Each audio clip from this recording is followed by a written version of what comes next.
Bollywood actress Kangana Ranaut को लेकर बहुत शॉकिंग खबर आ रही है। कंगना रनौत ने चुनाव लड़ने का फैसला किया है। अगले साल 2024 में कंगना चुनाव लड़ेंगी। कंगना के पिता ने खुद इस खबर को कंफर्म किया है कि वो चुनाव लड़ने जा रही हैं। पिछले कुछ समय से कंगना का करियर ट्रैक से कुछ उतर गया है।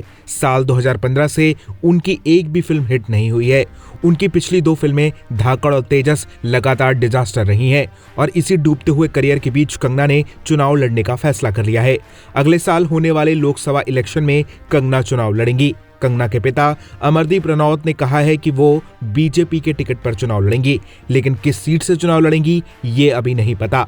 हालांकि ये बात कंफर्म है कि कंगना हिमाचल प्रदेश से ही चुनाव लड़ेंगी। कंगना ने 3 दिन पहले ही बीजेपी के अध्यक्ष जेपी नड्डा से गुपचुप मुलाकात भी की थी। कंगना ने पिछले दिनों कहा था कि अगर उन्हें मौका मिलेगा तो वो जरूर चुनाव लड़ना चाहेंगी। कंगना बीजेपी की प्रशंसक रही हैं। प्रधानमंत्री मोदी की वो अक्सर तारीफ करती हुई नजर आती हैं। इस लिहाज से बीजेपी के साथ उनकी काफी करीबियां हैं। लेकिन इस बीच फैंस को चिंता इस बात की भी है कि कंगना अगर राजनीति में आती हैं तो क्या वो बॉलीवुड छोड़ देंगी। बॉलीवुड का इतिहास यही बताता है कि अगर किसी एक्टर ने चुनाव लड़ा है तो या तो बाद में उसे राजनीति छोड़नी पड़ी है या फिर बॉलीवुड ने ही उसे किनारे लगा दिया है।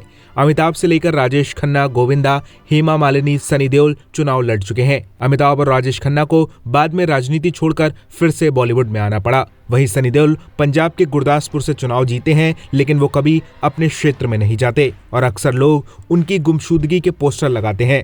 अब सनी खुद भी कह चुके हैं कि राजनीति में जाना उनकी सबसे बड़ी गलती थी।